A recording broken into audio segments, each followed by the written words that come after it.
ফুলকপির তরকারি তো আমরা অনেকভাবেই রান্না করে থাকি, কিন্তু নিরামিষ দিনে এইভাবে পনির দিয়ে একবার ফুলকপির তরকারি বানিয়ে দেখো, খুবই ভালো লাগে খেতে।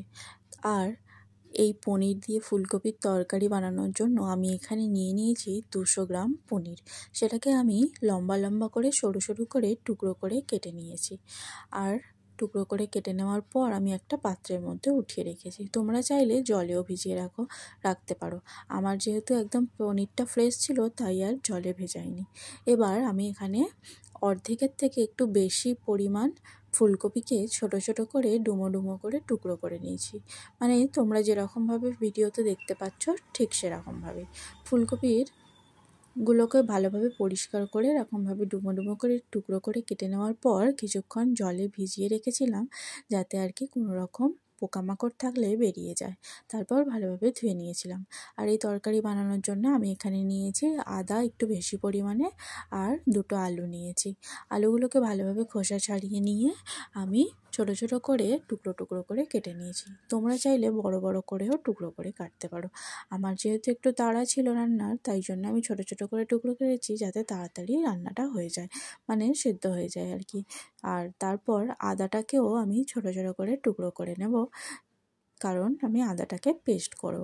তো আলুগুলো ভালোভাবে ছোটো ছোটো করে টুকরো করা হয়ে গেলে ধুয়ে রাখবো, আর আদাটাকে এরকমভাবে আমি সরু সরু করে কুচি করিয়ে নিয়েছি।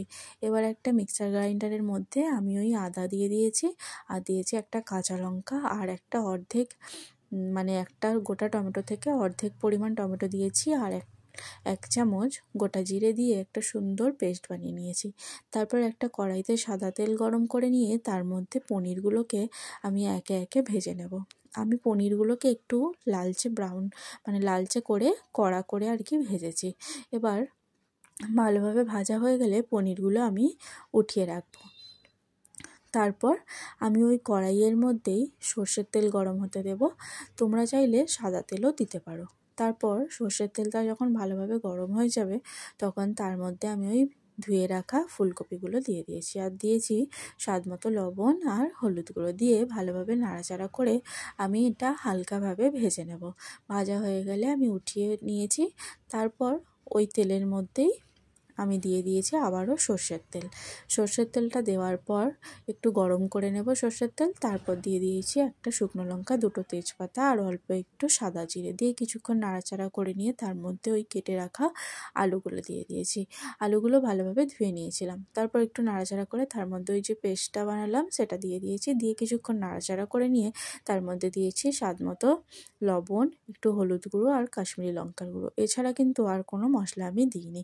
দিয়ে কিছুক্ষণ নাড়াচাড়া করে নিয়ে দিয়ে দিয়েছি আমি এখানে ভেজে রাখা ফুলকপিগুলো দেওয়ার পর আবারও কিছুক্ষণ নাড়াচাড়া করে নিতে হবে, যাতে ফুলকপির মধ্যেও মশলাগুলো ভালোভাবে ঢুকে যায়।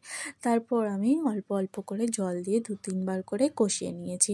তারপর যখন ভালোভাবে কষানো হয়ে যাবে, আমি ওখানে প্রায় 2 গ্লাস মতো জল দিয়ে দিয়েছি, যাতে আর কি ফুলকপি আর আলু দুটোই ভালোভাবে সেদ্ধ হয়ে যায়।